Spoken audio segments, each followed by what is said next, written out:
الحمد لله رب العالمين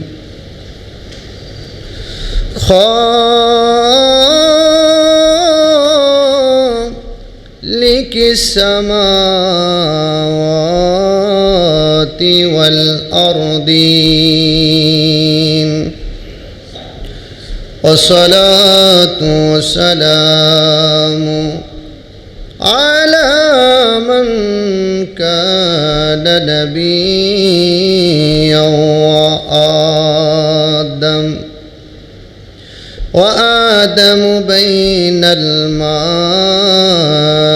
والتين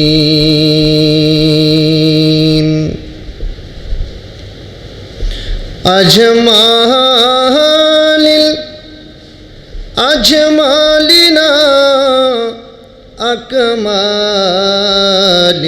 أكمالنا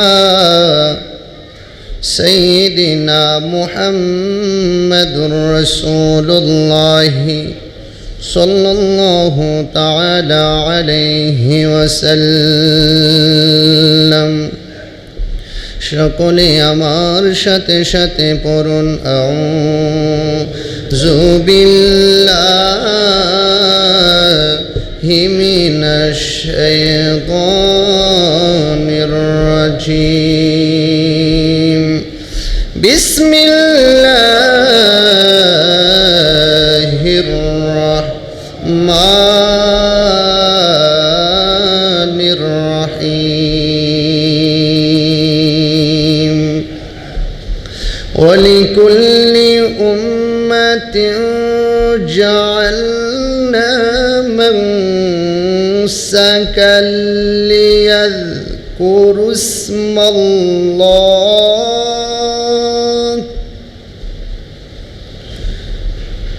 اسم الله على ما رزقهم من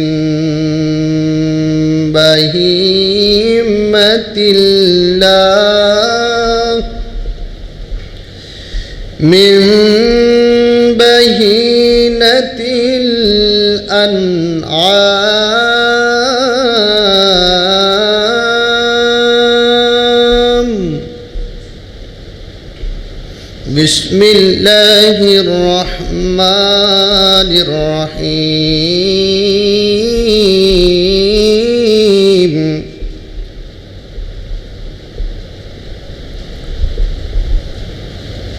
ستجدني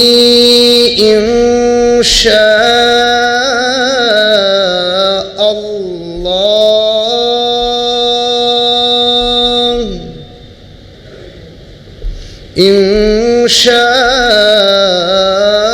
الله من الصابرين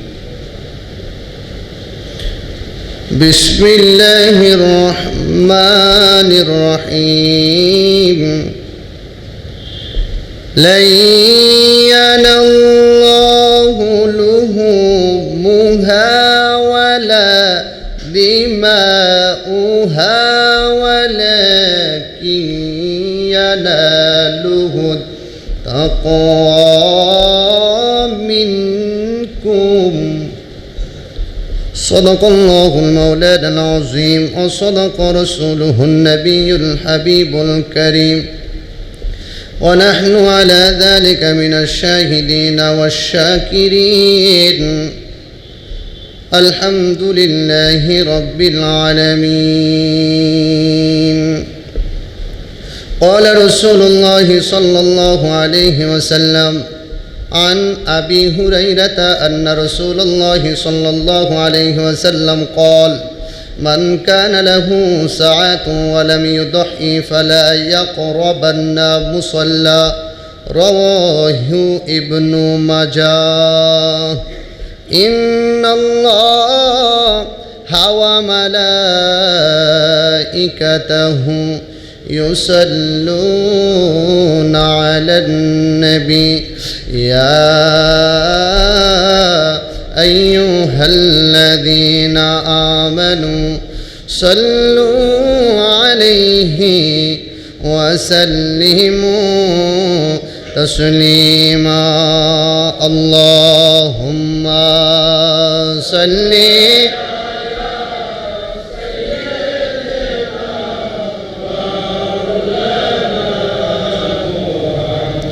وعلى آل سيدنا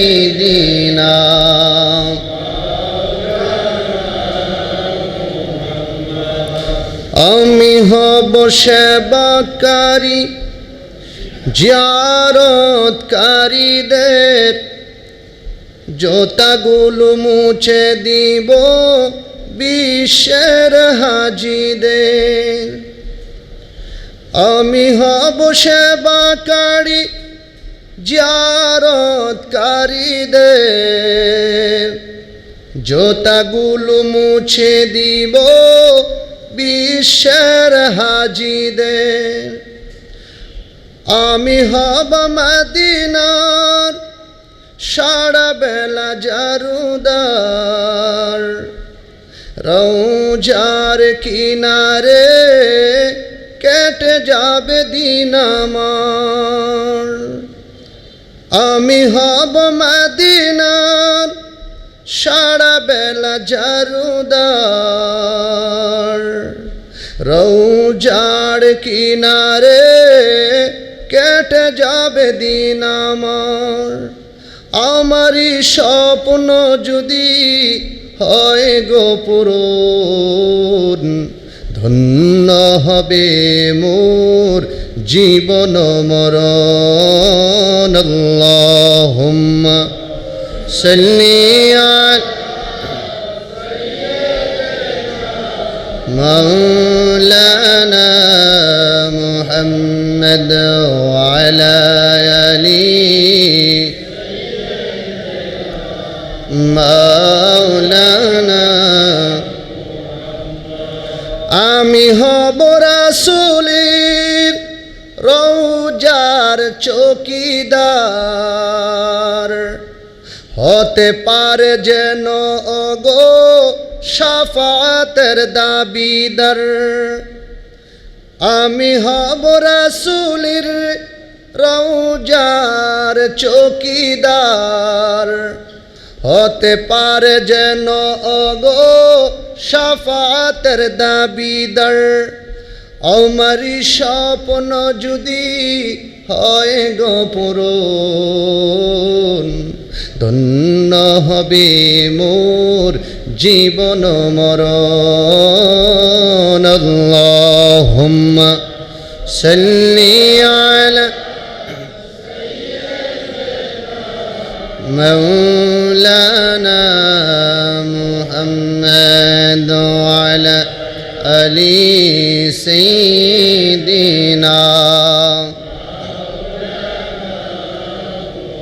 لا إله لا إله لا إله অন্ধকার কবরে বুঝবা অন্ধকার কবরে বুঝবা কুরআন পড়ার কত দাম লা ইলাহা লা ইলাহা আল্লাহ ছাড়া মাবুদ নেই আমার নবীজি ছাড়া উপায় নেই বলেন আল্লাহ ছাড়া মাবুদ নেই আমার নবীজি ছাড়া উপায় নেই আমার নূর নবীকে পাইতে হইলে নূর লে ওলি আল্লাহর দয়া চাই লা ইলাহা লা ইলাহা লা ইলাহা ইল্লাল্লাহু মুহাম্মাদুর রাসূলুল্লাহ সাল্লাল্লাহু আলাইহি ওয়াসাল্লাম কলবের মধ্যে ধাক্কা দিয়ে ইসমে জাত আল্লাহ আল্লাহ আল্লাহ আল্লাহ আল্লাহ আল্লাহ আল্লাহ কাউকে রাখো গাছে তোলাতে কাউকে রাখো বাসে তোলায় আল্লাহ রে তোর লীলা খেলা কেউ বুঝে নওয়া মাওলা রে তোর লীলা খেলা কেউ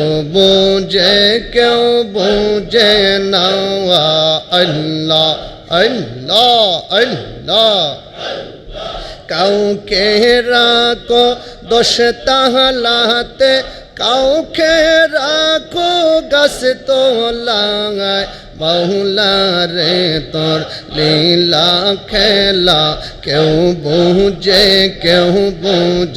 নওয়া মারহাবা আল্লাহ আল্লাহ আল্লাহ আল্লাহ মাবুদ মাওলা রে আমি কি নাম লইয়া ডাকব রে তোমারইয়া আল্লাহ কি নাম লইয়া ডাকলে তোমায় তোরাই লইবা বান্দা রে আমি কি নাম লইয়া ডাকব তোমারইয়া আল্লাহ আল্লাহ একটাই খাউসে মৌসা গনবী কোহতরে মৌসা নবী গেলে ন চলিয়া আল্লাহ আল্লাহ খোদার নূরে পাহাড় জলে তবু মৌসা জলে নাই আমি কিনা লইয়া ডাকব তোমারইয়া আল্লাহ আল্লাহ আল্লাহ আজকের জুম্মা কবুল করো গো আমার নূর নবীজির খাতিরে ও মাহবুব মাওলা রে ডাকি আমরা তোমারইয়া আজকের জুম্মা কবুল করো গো আমার গৌসে পাকের খাতিরে ও মাহবুব মাওলা রে ডাকি আমরা তোমারইয়া আমার বাহিবা বাদেরকে কবুল কইরো গো আমার খাজা মৌলার সঙ্গে হেতে ও মাহবুব মাওলা রে ডাকি আমরা তোমারইয়া আমার মা বোনদেরকে কবুল কইরো গো আমার মা ফাতেমার সঙ্গে হেতে ও মাহবুব মাওলা রে ডাকি আমরা তোমারইয়া আল্লাহ আল্লাহ আল্লাহ আল্লাহ লা ইলাহা ইল্লাল্লাহু মুহাম্মাদুর রাসূলুল্লাহ সাল্লাল্লাহু তাআলা আলাইহি ওয়াসাল্লাম ইব্রাহিমের প্রেম সাধনা বিফল গেল না বাবা ইব্রাহিমের প্রেম সাধনা বিফল গেল না ইব্রাহিমের প্রেম সাধনা বিফল গেল না পুত্রকে কুরবানি দিতে ছুরি যখন নিল হাতে পুত্রকে কুরবানি দিতে ছুরি যখন নিল হাতে ইব্রাহিমের হাতেরা তখন একটু কাঁপলো না, ইব্রাহিমের হাতরা তখন একটু কাঁপলো না, ইব্রাহিমের প্রেম সাধনা বিফল গেল না, বাবা ইব্রাহিমের প্রেম সাধনা বিফল গেল না, ইব্রাহিমের প্রেম সাধনা না, বলেন ইব্রাহিমের প্রেম সাধনা, পুত্রকে কুরবানি দিতে ছুরি যখন নিল হাতে, ইব্রাহিমের হাতরা তখন একটু কাঁপলো না, ইব্রাহিমের হাতরা তখন একটু কাঁপলো না, ইব্রাহিমের প্রেম সাধনা বিফল গেল না, বাবা ইব্রাহিমের প্রেম সাধনা। সকলে পড়ি আলহামদুলিল্লাহ, জোরে পড়ি আলহামদুলিল্লাহ, সকলে পড়ি আল্লাহু আকবার, উচ্চ সুরে বলি ইয়া রাসূলুল্লাহ, উচ্চ আওয়াজে পড়ি আলহামদুলিল্লাহ। আমরা খুশি না বেজার? জোরে বলুন, খুশি না বেজার? এই মাসের নাম কি? জিলহজ। আল্লাহ পাক আমাদেরকে কবুল করুক, সকলে পড়ে আমিন, জোরে পড়ে আমিন। ঐতিহ্যবাহী, ঐতিহ্য গ্রাম, ঐতিহ্যধন্য কুমিল্লা চকবাজার কাটাবিল জামে মসজিদে আজকে পবিত্র জিলহজ মাসের প্রথম জুমা, কুরবানির গুরুত্ব ফজিলত সম্পর্কে আলোচনা। আল্লাহ পাক আপনাকে আমাকে আলোচনা শোনার এবং আমল করার তৌফিক দান করুক। সকলে জবান খুলে পড়ি আলহামদুলিল্লাহ। নূর নবী সাল্লাল্লাহু তাআলা আলাইহি ওয়াসাল্লামের কদম মোবারকে আমাদের দুরুদ ও সালাম পেশ করেছি। আল্লাহ পাক যেন হায়াতুন নবী, নূরের নবী, জিন্দা নবী, গায়েবের খবর দেয়নিওয়ালা রহমাতাল লিল আলামিনের রওজা মুবারকে সোনার মদিনায় সবুজ গম্বুজের নিচে আমাদের সালামখানি কবুল করেন। সকলে পড়ি আমিন।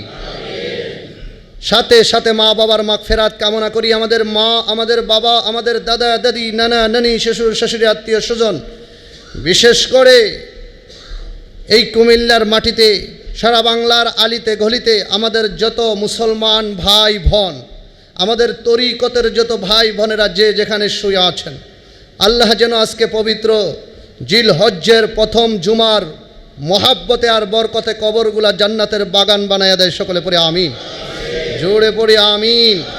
সম্মানিত হাজরিন, আপনাদের সামনে খুব গুরুত্বপূর্ণ কথা। আমাদের সামনে রয়েছে কোরবানি, আমাদের সামনে রয়েছে আমরা যেই পশু দিয়ে আমরা কোরবানি করব, ওই পশু আমাদেরকে খরিদ করতে হবে, আমাদেরকে ওই পশু জোগাড় করতে হবে। তার আগেই আমাদেরকে কুরবানির ফজিলত ও কুরবানির গুরুত্বপূর্ণ আলোচনা আমাদেরকে শোনার দরকার আছে না নাই? জোরে বলুন, আছে না নাই? এখন আমাদের সমাজে বর্তমানে কুরবানি বাড়তির দিকে না কমতির দিকে? বাড়তির দিকে। কিছু কিছু জায়গায় কমে, আবার যে দিক দিয়ে কমে আবার ওই দিক দিয়ে যারা গত বছর দেয় নাই এবার দিবে, আবার যারা গত বছর দিয়েছে এই বছর সমস্যার কারণে দিতে পারবে না। আছে না নাই? জোরে বলুন, আছে না নাই? আল্লাহ পাক আমাদের সকলের তরফ থেকে আল্লাহর রাস্তায় আমাদের কুরবানি কবুল করুক। সকলে পড়ি আমিন। আমি আপনাদের সামনে সূরা হজ আয়াত নং হলো 34, ওই আয়াত শরীফটা নিয়ে রেখেই খুব গুরুত্বপূর্ণ কথা আমি আপনাদের সামনে আলোচনা করার পূর্বেই দুইটা জিনিস আপনাদের কাছে আমার আবদারটা হলো, এক নাম্বার ধৈর্য। ধৈর্যের সাথে আমাদেরকে আলোচনাটা শ্রবণ করতে হবে। নাম্বার 2 মনোযোগ। হুজুর পাক সাল্লাল্লাহু তাআলা আলাইহি ওয়াসাল্লাম যখন সাহাবীদেরকে নিয়ে এইভাবে আলোচনা করতেন, সাহাবীরা আমার নবীজির দিকে এমনভাবে দৃষ্টি দিয়ে রাখতেন, হুজুর যখন বলতেন আর সাহাবীরা চোখের পানি ছেড়ে ছেড়ে আমার রহমতের নবী এই হাদিসে মুবারকাগুলা শ্রবণ করতেন। তো সাহাবীরা যদি এইভাবে আলোচনার মধ্যে আদবের সাথে মনোযোগের সাথে এইভাবে যদি শ্রবণ করতে পারে আল্লাহর কোরআনের বাণী, নবীর হাদিসের বাণী, তাহলে আমাদেরকেও তো ওইভাবে আদবের সাথে শ্রবণ করা লাগবে। কথা বলেন ঠিক না বেঠিক? আল্লাহ রাব্বুল আলামিন বলেছেন, বিসমিল্লাহির রাহমানির রহিম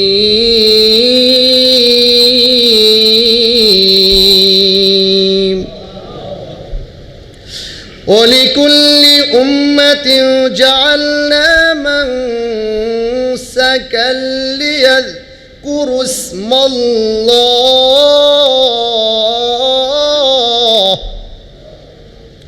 আলা মা রাযাকাহুম মিন বাহিমাতিল আনআম।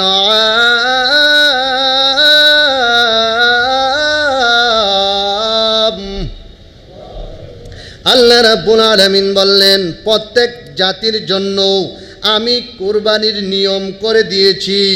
আমি আল্লাহ রাব্বুল আলামিন এই জন্য আল্লাহ তাদেরকে যেই সকল চতুষ্পদ যন্ত্রপথ প্রদর্শন করেছেন সেগুলির উপর তারা যেন আল্লাহর নাম স্মরণ করতে পারে। আল্লাহ রাব্বুল আলামিন এই আয়াতের মধ্যে বললেন, আমি আল্লাহ রাব্বুল আলামিন যাদের জন্য কুরবানি ওয়াজিব করে দিয়েছি, যারা কুরবানি দিবে তাদের জন্য আমি আল্লাহ রাব্বুল আলামিন কুরবানির নিয়ম করে দিয়েছি এবং তাদের জন্য আমি আল্লাহ রাব্বুল আলামিন পশুর ব্যবস্থা করে দিয়েছি। কোন পশু দিয়ে তারা আমার রাস্তায় কুরবানি করবে? জোরে বলুন সুবহানাল্লাহ। হে আমার কাটা বিনা রাব্বু গো, আমার আল্লাহ রাব্বুল আলামিন এই আয়াত শরীফটা নিয়ে রেখে আরেকটি আয়াত শরীফ আমার আল্লাহ রাব্বুল আলামিন নাযিল করলেন, বিসমিল্লাহির রহমানির রহিম لن ينال الله لحومها ولا دماؤها ولكن يناله التقوى منكم। জোরে বলুন আল্লাহু আকবার। মহান আল্লাহ রাব্বুল আলামিন বলে গো, আমার আল্লাহ রাব্বুল আলামিন বলেন, কি বলেন?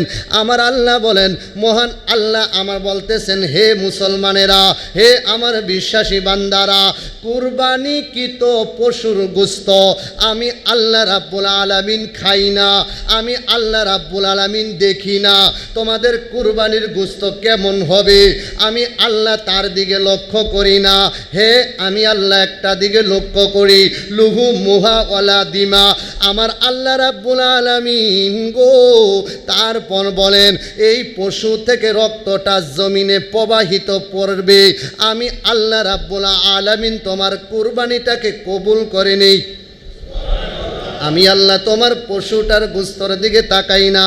আমার আল্লাহ বলে গো, আল্লাহর নিকট পৌঁছে শুধু একমাত্র তোমাদের তাকওয়া, তোমাদের খোদাভীতি, তোমাদের তাকওয়া, তোমাদের ভয়। তোমাদের তাকওয়াটা, তাকওয়া হুজুর কি? তাকওয়াটা হলো আল্লাহর ভয়, আল্লাহর ভয়, আল্লাহর ভয়। আমার আল্লাহ রাব্বুল আলামিন যেইভাবে আমাদেরকে কুরবানি করার হুকুম দিয়েছেন, আমাদের এই কুরবানিটা যেমনভাবে করার দরকার ওইভাবে যারা কুরবানিটা করবে এটার নাম হইল তাকওয়া। গভীর মনোযোগ। আল্লাহ রাব্বুল আলামিন হযরত ইব্রাহিম আলাইহিস সালাতু ওয়াস সালামকে 10টা পরীক্ষা দিয়েছেন। এর মধ্য থেকে একটা পরীক্ষা হলো হযরত ইব্রাহিম আলাইহিস সালাতু ওয়াস সালাম শাদী মোবারক করলেন। 80 বছর বয়স হয়ে গেল, একটা পুত্র সন্তান দান করলেন যার নাম হলো হযরত ইসমাঈল আলাইহিস সালাতু ওয়াস সালাম। এই একটা পরীক্ষা, এই পরীক্ষার মধ্যে ইব্রাহিম নবী পাশ করলেন। আরেকটি হলো ইব্রাহিম আলাইহিস সালাতু ওয়াস সালাম নমরুদের সাথে যেই একটা যুদ্ধ হয়েছিল, ওই সময় ইব্রাহিম আলাইহিস সালাতু ওয়াস সালামকে ওই আগুনের মধ্যে নিক্ষেপ করা হলো। আমার ইব্রাহিম আমার আল্লাহকে একটা ডাক দিলেন, আল্লাহ গো, নমরুদ হইল তে তারে খোদা মানে, আমি হচ্ছি তোমার বান্দা, আমি হচ্ছি তোমার ফিকির, আমি হচ্ছি আল্লাহ তোমার গোলাম গো, আমি হচ্ছি ইব্রাহিম আলাইহিস সালাতু আসসালাম, আমি কি নমরুদরে খোদা মানতে পারি নাকি? না, এটা কখনো হবে না। ওই সময় নমরুদ ইব্রাহিমের সাথে অনেক জালিমের কাজ করেছে, অনেক অত্যাচার করেছে। এক পর্যায়ে নমরুদ ওই ইব্রাহিম আলাইহিস সালাতু আসসালামকে আগুন ধরাইয়া আগুনের মধ্যে যখন নিক্ষেপ করলো, আমার আল্লাহ দেখে কি দেখে না? জোরে বলুন, দেখে কি দেখে না? আমার আল্লাহ দেখলেন আর ডাক দিলেন, আগুন রে, আগুন সৃষ্টিকার, জোরে বলুন কার? গাছ সৃষ্টিকার, আগুন গাছ আমার আল্লাহর সৃষ্টি। আগুন রে, আমার আল্লাহ ডাক দিলেন, আগুন রে, তোমার মধ্যে আমার ইব্রাহিম পয়গাম্বরকে নিক্ষেপ করা হবে, তুমি কিন্তু ইব্রাহিমকে পুরাইতে পারবে না। হে আগুন, ইব্রাহিম নবীকে পুরাইবি দূরের কথা রে, ইব্রাহিম নবীর গাও মুবারকের ভিতরে যেই পশম মুবারক আছে, একটা পশমও তুমি আগুন পুরাইতে পারবি না। আমি আল্লাহ রাব্বুল আলামিন ইব্রাহিম নবীর জন্য তোমার আগুনটার ভিতরে জান্নাতের একটা বাগান বানাইয়া দিছি। আগুন কথা শুনে কার? হুকুম মানে কার? বিধান মানে কার? আগুনের ভিতরে ইব্রাহিম নবীকে এমন ভাবে নিক্ষেপ করলেন, আমার আল্লাহ আগুনের ভিতরে ইব্রাহিম নবীকে মুক্তির ব্যবস্থা করলেন। শুধু তাই নয়, এই আগুনটার ভিতরে ইব্রাহিম নবী 40 দিন ছিলেন। আমার আল্লাহ রাব্বুল আলামিন এই আগুনটার ভিতরে রাখলেন। এখান থেকে ইব্রাহিম নবী পাস, এইভাবে 10টা পরীক্ষা দিয়েছেন। ইব্রাহিম নবী 10টা পরীক্ষায় পাস করেছেন। জুড়ে জুড়ে বলুন মারহাবা। আপনাদের সামনে এই কুরবানিটা হুজুর কি, কুরবানি করাটা কি?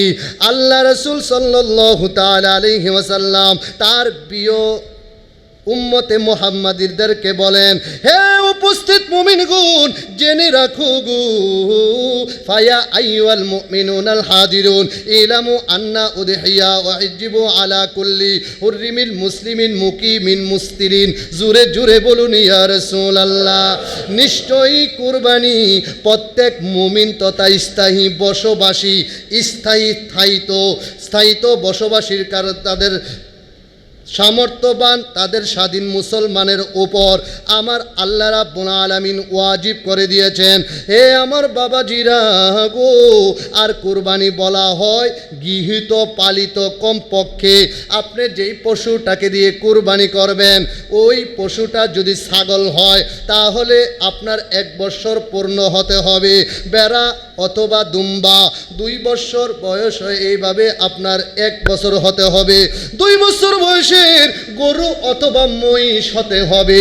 আপনি ছাগল দিয়ে দিলে 1 বছর, বেড়া দিয়ে দিলে 1 বছর, দুম্বা দিয়ে দিলে 1 বছর, গরুর মধ্যে চলে গেলেন। গরুর বয়স হইতে হবে কমপক্ষে 2 বছর। 2 বছর কম পশু দিয়ে কুরবানি করলে হবে না, তবে হবে এই কথাটা আসতেছে। আর 2 বছর বয়সের মোষ দিয়ে তোমরা কুরবানি করবে, আর 5 বছর বয়সের উট দিয়ে তোমরা কুরবানি করবে। তার মধ্যে আল্লাহর হাবিব সাল্লাল্লাহু তাআলা আলাইহি ওয়াসাল্লাম বললেন, এই পশু দিয়ে তোমরা যখন কুরবানি করবে গো, তোমাদের হৃদয়ে শুধু একটা জিনিস থাকবে, সেই জিনিসটা হলো আল্লাহ পাকের তাকওয়া। তোমার হৃদয়ের ভিতরে আল্লাহর ভয় কাজ করবে। লোক দেখানো কুরবানি করলে কুরবানি হবে না, মানুষ দেখাইবার কুরবানি করলে কুরবানি হবে না। হে আমার বাবারা, বিশেষ করে গো 6 মাসের দুম্বা অথবা বেড়া দিয়ে কুরবানি করা জায়েজ হবে যদি তা মোটা অথবা তাজা হয়ে যায়। দেখবেন এক সময় দেখা যায় এই পশুটার 6-7 মাস হয়েছে, 8 মাস হয়েছে, কিন্তু এক পর্যায়ে দেখা গেল অনেক তাজা, অনেক মোটা। দেখবেন যে ছেলেটার বয়স 5 বছর, দেখতে আবার 10 বছরের মতন লাগে, আছে না নাই? ওই ওরকম মোটা তাজা হয়ে গেলে কি হয়ে যাবে? কুরবানি হয়ে যাবে। জোরে কোন আলহামদুলিল্লাহ। হে আমার বাবারা, যা আফিত তারিন ক্বালা ইয়া বুনাইয়া, হযরত ইব্রাহিম আলাইহিস সালাতু ওয়াস সালামকে স্বপ্নে দেখাইলেন, ইব্রাহিম তুমি আমার রাস্তায় একটি জিনিস কুরবানি করো। কি জিনিস কুরবানি করবা? তোমার সবচেয়ে আউশের জিনিস, সবচেয়ে তোমার আদরের জিনিস, তুমি আমার রাস্তায় কুরবানি করো। ইব্রাহিম নবী এইভাবে আপনার একের পর এক কুরবানি করলেন। প্রথম এই যে ভেড়া, বকরি, দুম্বা এইভাবে কুরবানি করলেন, বৈশ উট এইভাবে কুরবানি করলেন। হে আমার বাবারা, একের পর এক কুরবানি করলেন। ইব্রাহিম যখন রাত্রে ঘুমাইতে যায়, ঘুমাইতে গেলে আমার মাওলা আবার স্বপ্নে দেখায়, ইব্রাহিম গো, তোমার কুরবানিটা আমি আল্লাহর দরবারে কবুল হয় নাই। ইব্রাহিম চিন্তার মধ্যে পড়ে গেলেন, আমার সবচেয়ে আউশের জিনিস, সুন্দর পছন্দের জিনিস আমি কুরবানি করলাম, তারপরও আমার আল্লাহ কয় কুরবানি হয় নাই। এখন চিন্তা করে দেখলেন গো, বারবার একই স্বপ্ন কেন হচ্ছে? তারপর তিনি লক্ষ্য করে দেখলেন আমার আউশের জিনিস হযরত ইসমাইল আলাইহিস সালাতু ওয়াস সালাম ছাড়া আর কিছুই না। ইব্রাহিম তার পুত্র ইসমাইল আলাইহিস সালাতু ওয়াস সালামের মায়ের কাছে, মা হাজেরার কাছে বললেন, বিবি গো, তোমার সন্তানকে নিয়ে আমি বড় লোকের বাড়িতে যাব, আমি তাকে দাওয়াতে নিয়ে যাব। ওই দিক দিয়ে ও বাবাজিরা গো, মা সুন্দর করে গোসল করাইলেন, নতুন জামা পরাইয়া দিলেন। বাবা রে, তুমি বুঝি দাওয়াতের মধ্যে তোমার বাবার সঙ্গে যাইবা? কয় হা। যখন সুন্দর করে রেডি করে দিলেন, ডাক দিয়া কয়, হাজেরা গো, তোমার কাছে একটা স্বপ্নের কথা বইলা দেই। আমি তোমার সন্তানকে কোথায় নিয়ে যাব জানোনি? আমি গত রাত্রে এইভাবে এক রাত্রে এমনভাবে একের পর এক স্বপ্ন দেখেছি, আমার আউশের জিনিস আল্লাহর রাস্তায় কুরবানি করার জন্য। হে বিবি হাজেরা গো, আমি তোমার পুত্র ইসমাইল আলাইহিস সালাতু ওয়াস সালামকে আমার আল্লাহর রাস্তায় কুরবানি করব। সূরা কোন আল্লাহু আকবার। মা বলতেছেন, স্বামী আপনার চাইতে, আমার চাইতে আল্লাহ পাকের হুকুমটাই বড় দামি।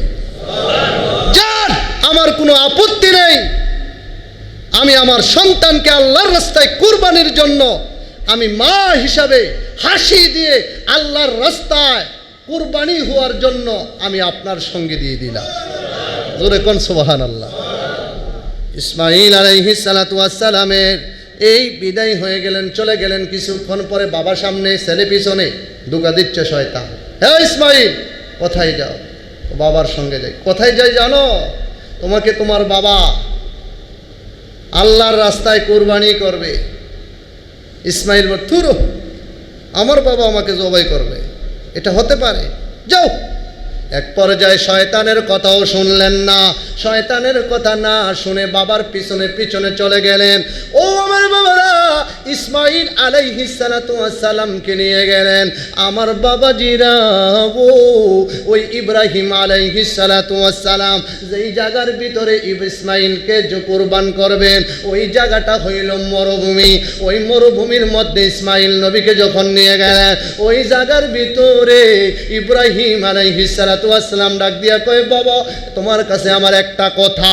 কথাটা হইল, আমি তোমাকে এই জায়গার ভিতরে এনেছি কেন জানোনি?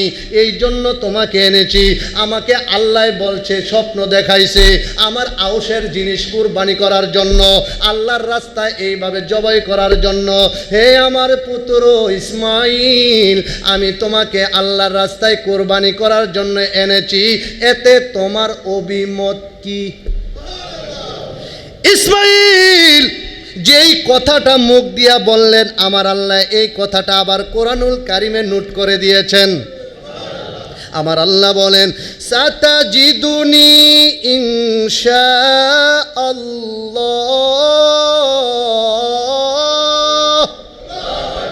আল্লাহু মিনাস সাবিরিন।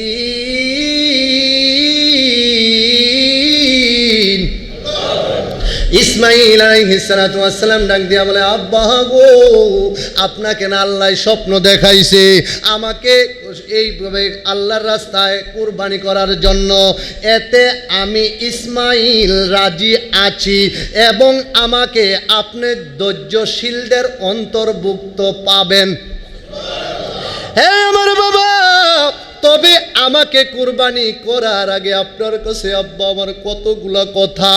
এক নাম্বার কথা, আমার দুটা হাত সুন্দর করে বান্ধিতে হবে গো আব্বা, দুটা পাও সুন্দর করে বান্ধিতে হবে গো আব্বা, আমার চোখটার ভিতরে আপনার গায়ের জামা দিয়া সুন্দর করে চোখটাকে এমন ভাবে বান্ধিতে হবে গো আব্বা।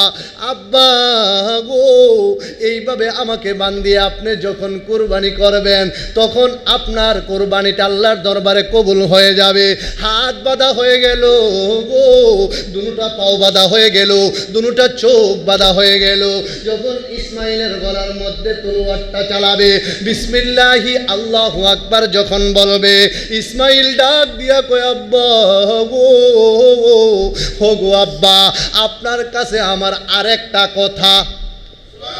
হে আব্বা, আমার দুটা হাতের বান আপনি খুলে দেন, দুটা পায়ের বান আপনি খুলে দেন, আমার চোখের বানটাও যুগে মুনাফিকরা বলবে ইব্রাহিম আলাইহিস সালাতু ওয়াস সালামের পুত্র ইসমাইলকে যে কুরবানি করেছে, ইব্রাহিম এতে ইসমাইল রাজি ছিল না, ইব্রাহিম জোর জবরদস্ত কইরা ইসমাইলকে জবাই করেছে। হে আব্বা, আল্লাহ রাব্বুল আলামিনের বিধান, ইব্রাহিম আলাইহিস সালাতু ওয়াস সালাম আপনাকে স্বপ্নে দেখাইলেন আউশের পুত্র কুরবানি করার জন্য, আউশের জিনিস কুরবানি করার জন্য। আব্বা গো, আমার সবগুলা খুলে দেন, আপনি আমার গোলার ভিতরে তলোয়ার লাগাইয়া দেন, আমি এতে যাররা পরিমাণও কোনো লড়াচড়া করব না। হে আব্বা, আমি আমার হাত পাও বান্ধিতে কেন বলেছি জানেননি? আমার দুটা হাত আপনার সঙ্গে লাগলে বেয়াদবি হবে, দুটা পাও আপনার সঙ্গে লাগলে বেয়াদবি হবে, দুটা চোখের দিকে আপনি চোখটি দিলে আপনার মায়া লাগবে, আপনি তলোয়ারটা চালাইতে পারবেন না। ওগো আব্বা, এই জন্য আমি বলেছি গো, আপনি দয়া করে আমার সবগুলা খুলে দেন, আমি আমার আল্লাহর তরফ থেকে ইনশাআল্লাহ মিনাস সাবিরিন, আমাকে পাবেন ধৈর্যশীলদের অন্তর্ভুক্ত। গলার মধ্যে তলোয়ার চালাইলেন, গলা তো কাটে না গো। আমার আল্লাহ ডাক দিয়া কয়, জিবরাইল,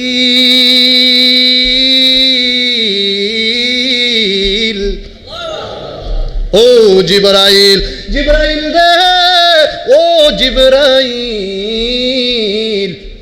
জান্নাতে যাও, জান্নাত থেকে সুন্দর একটি মোটা তাজা সুন্দর একটি দুম্বা দৌড়াইয়া নিয়া ইব্রাহিম নবীর সামনে হাজির করে দাও। ইসমাইল কষ্ট পাচ্ছে, যাও ইব্রাহিম নবীর সামনে দুম্বা নিয়ে হাজির। জিবরাইল কই? ওই আল্লাহ আপনি অর্ডার করতে দেরি, আমি দুম্বা নিয়ে হাজির হইতে দেরি নাই। ইব্রাহিম নবীর সামনে দুম্বাকে সুন্দর করে শোয়াইয়া দাও। আর ইব্রাহিম নবী ওই তলোয়ার দিয়ে যখন দুম্বার মধ্যে লাগাইয়া দিলেন, দুম্বা কুরবানি হয়ে গেলেন, পুত্র ইসমাইল কুরবানি হয় নাই। খেলা কার? কথা বলেন কার? এই পরীক্ষা যদি আমরা দেয়, আমরা কি ফাঁস করাম না ফেল করাম? যদি আমাদেরকে বলে তোমার ছেলেকে এমুক জায়গায় এমুকখানে এমনভাবে কুরবানি করতে হবে, জবাই করতে হবে, একটা পরীক্ষা যদি আমাদেরকে দেয়, শুধু এই পরীক্ষা না, অন্যান্য একটা ছোট্ট একটা পরীক্ষা দিলেও তো আমরা ফেল করাম, ঠিক কিনা বলে? সব পরীক্ষা শেষ যদি আমাদেরকে বলা হয় 5 ওয়াক্ত নামাজ আমরা পড়ব কিনা, এই পরীক্ষাতে আমরা ফাঁস করব না ফেল করব? ফেল। এই কুরবানিটা হলো হযরত ইব্রাহিম আলাইহিস সালাতু ওয়াস সালামের সুন্নাহ। এই কুরবানি যুগে যুগে যেইভাবে কুরবানি আমাদের উপরে ওয়াজিব হয়েছিল, এখনো ওয়াজিব, আমরা ওইভাবে আমাদের কুরবানিকে আমরা সাফল্য করতে হবে। যারা বাজার থেকে গরু ক্রয় করবেন তারা হালাল টাকা দিয়ে 7 জন দেন, 6 জন দেন, 5 জন দেন, 4 জন দেন। এর মধ্যে একটা কথা বলি, রাগ করেন না বাবা। কথাটা হলো 6 জনের মধ্যে আর 7 জনের মধ্যে শরীকের মধ্যে যদি একজন সুদখোর থাকে, তাহলে বাকি 6 জনের কুরবানি আউট। সুদের টাকা দিয়ে কুরবানি দিলে কুরবানি হবে, কুশের টাকা দিয়ে কুরবানি দিলে কুরবানি হবে। আপনার এই যে আপনার কিস্তির টাকা, কিস্তির থেকে অনেকে টাকা তুলে কুরবানি দেয়, আসেনি? আবার ব্যাংকের টাকা মুনাফা আসে, লাভ অংশ যেটাকে বলে, ওইটাও তো সুদ। ওইটাকে দিয়েও যদি আপনি কুরবানি দেন, আব্বা আমার কথা না, আমাদেরকে আপনারা দুশ্মন মনে করে লাভ নাই যে হুজুরেরই কি বলে, একটা ফেতনা হয়ে গেল। না, আমরা আপনাদের শত্রু না, আপনাদের বন্ধু। আপনাদের বন্ধু হিসাবে আমাদেরকে গ্রহণ করুন। এই টাকা দিয়ে সমস্ত কুরবানি করলে আল্লাহর দরবারে কুরবানি কবুল হবে? কুরবানি হবে ঘাম জড়ানো পয়সা দিয়ে, হালাল টাকা দিয়ে আপনি কুরবানি করেন। হারামাল্লাহুল বাইয়া ওয়া হারামার রিবা। আমার আল্লাহ এই জন্য বলেছেন ব্যবসাকে হালাল করেছি, সুদকে হারাম করে দিয়েছি। ব্যবসার মধ্যে লাভও আছে, লসও আছে। ওই ব্যবসার টাকা দিয়ে তুমি আল্লাহর রাস্তায় কুরবানি করো। জোরে কোন সুবহানাল্লাহ। আমরা কুরবানি করব, এটার মধ্যে গরিবের হক আসেনি? জোরে বলুন, আসেনি? আহারে, গরিবের হক দেওয়ার আগে চুলার মধ্যে গুস্ত ফাঁক হইতে আছেনি? এরকম হয় না? না, গরিব মিসকিন আমাদের কাছে দাবি, আমাদের কাছে পাও না। তাদের হক হুজুর পাক সাল্লাল্লাহু আলাইহি সাল্লাম 2টা দুম্বা কুরবানি করেছেন। জিজ্ঞাসা করা হলো, হুজুর আপনি এই দুম্বাটা কার জন্য? আমার নিজের জন্য। এটা কার জন্য? হুজুর বলতেছেন, এটা আমার গুনাহগার উম্মত যারা কুরবানি দিতে পারে না, তাদের জন্য আমি রাসূল এই কুরবানিটা করেছি। আর আপনি আমি কুরবানি দিয়ে গোশত খাওয়ার লাগে অলরেডি ফ্রিজের, আরে ফ্রিজের দোকানে গেলে মাশাআল্লাহ শোরুমে জাম, শুধু ফ্রিজ কিনা হচ্ছে। আপনি লক্ষ টাকা দিয়ে কুরবানি দিলেও আল্লাহর দরবারে কুরবানি কবুল হবে? আল্লাহ পাক আমাদেরকে কবুল করুক, সকলে পড়ে আমিন। আমাদেরকে হালাল টাকা দিয়ে হালাল পশু কুরবানি করার তৌফিক দান করুক, সকলে পড়ে আমিন। গরিবের হক যথাভাবে আপনারা দিয়ে দিবেন, যেইভাবে আপনারা ভাগ করেছেন। দেখা গেছে এই যে ভাগ নিয়ে আপনারা তো সবাই জানেন, এটা আমাদেরকে বলার কোনো দরকার নেই। যেইভাবে আপনারা সঠিক ভাগ মনে করেন, এই যে 3টা ভাগ, একটা ভাগ নিজের, একটা ভাগ আত্মীয়, একটা ভাগ গরিব, ওইভাবে আপনারা যেইভাবে সুন্দর হয় ওইভাবে ভাগটা আপনারা করে নেবেন। ভাগের মধ্যে যাতে কোনো সমস্যা না হয়। আল্লাহ পাক আমাদেরকে কবুল করুক। আর বাজার থেকে যারা গরু ক্রয় করবেন, তারা হাসিল দিয়ে অবশ্যই গরু নিয়ে আসবেন। হাসিল ছাড়া গরু আনবেন না, এটা কুরবানি আল্লাহর দরবারে কুরবানি হবে। তো এই জন্য 500-1000 টাকার কাছে আমার লাখ টাকার কুরবানি নষ্ট করা যাবে না। আল্লাহ পাক আমাদের সকলের তরফ থেকে আমাদের কুরবানি কবুল করুক, সকলে বলে আমিন। ওমা তাওফিক ইল্লা বিল্লাহ। আসসালামু আলাইকুম ওয়া রাহমাতুল্লাহ। যারা সুন্নাত পড়েন নাই, কালওয়ার জুমার সেরে গেছেন।